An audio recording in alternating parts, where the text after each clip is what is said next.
Hello and welcome. This is I Seen You Before hosting The Collector for the GoG Spring Sale Episode 2. So, without further ado, let us head straight into Episode 2. As a friendly reminder, prices are in Canadian dollar, and also at the time of this video, which is now March 10th, you have 2 days until the end of the sale on March 12th at 3 PM Pacific Central Time.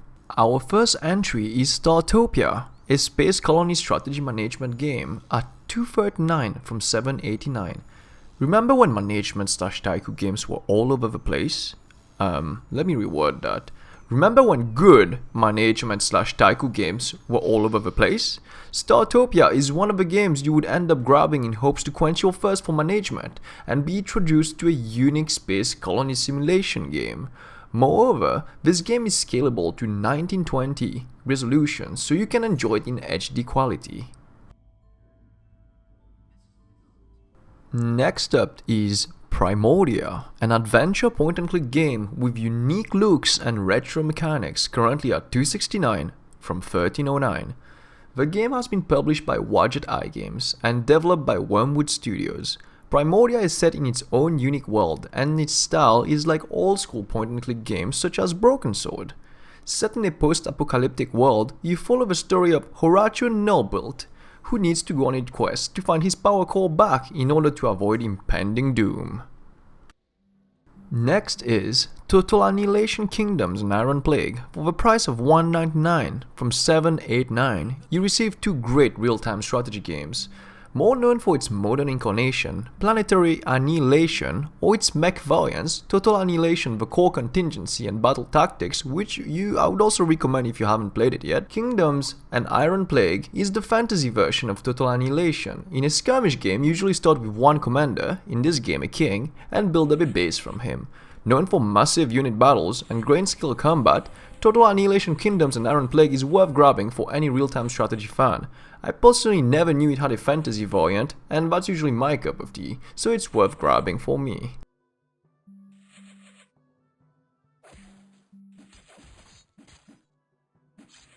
And for the fourth entry in our series, we have Heroes of Might and Magic 1, one of the ancestors of the turn-based strategy games, discounted at $439 from $1309. This game is the game that spawned one of the greatest franchises ever, Heroes of Might and Magic. It feels like buying an antique. It's often great to go back and take a look at the original concept of the game and how this exact same concept has been improved upon up until today. It is essentially the ancestor of modern iterations of this franchise. While it's not it doesn't exactly hold against the test of time. I'd rather play the second. Most people rather play the third. It's great to have it in your collection, and it's worth playing at least once so you get an idea of who Lord Iron Fist is.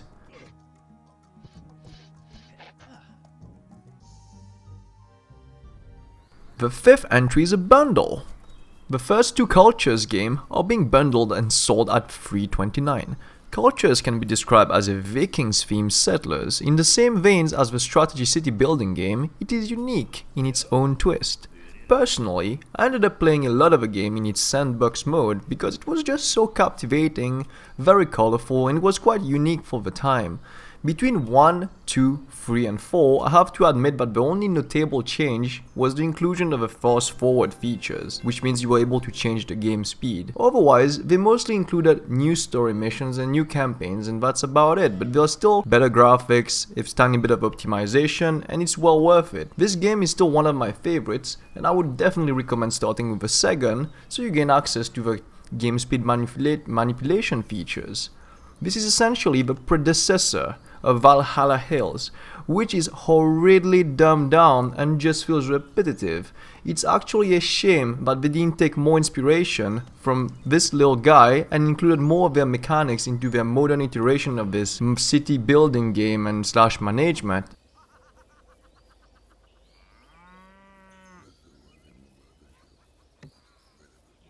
Next up is Broken Age, The Complete Adventure, an adventure point-and-click game from Double Fine Productions. Broken Age has been a game that I've heard of for quite a while, particularly of how Double Fine's marketing is quite explosive for their adventure game, if I might say.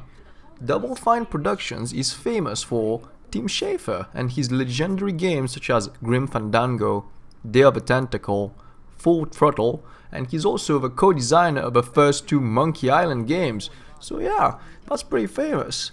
The story and art style looks great and it holds great promises for a great adventure and point-and-click game. However, due to the price at that time, I was pretty reserved on grabbing the title.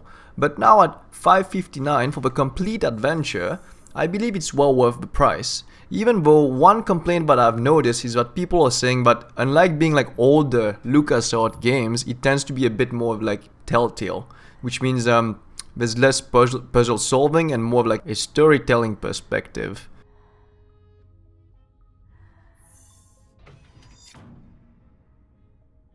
Okay, I'm outside the ship. The foreign body must be very close by. Our final entry in this episode today is Anno 1404 Gold Edition, one of the finest city builders around, with all its add-on for the meager price of $6.59.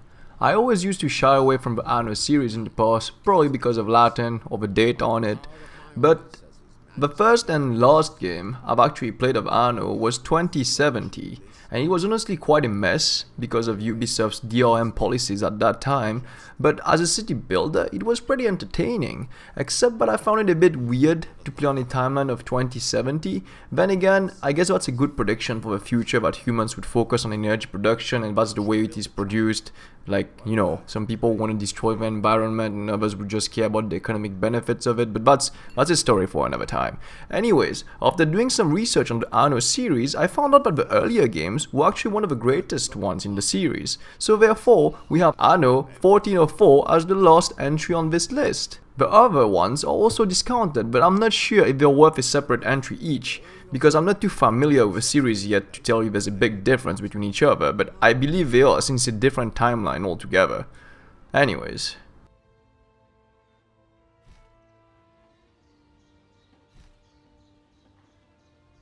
Thanks for watching, everyone. The next episode will probably be updated in this box that you see right in front of you. I believe the next one will be the last one covering this sale, because I actually ran out of entries.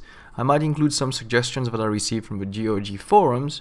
Otherwise, if you liked this video, make sure to give us a like, leave us a comment below, and subscribe to the channel because it really helps us out. That being said, I hope you enjoyed this other episode of The Collector, and see you soon.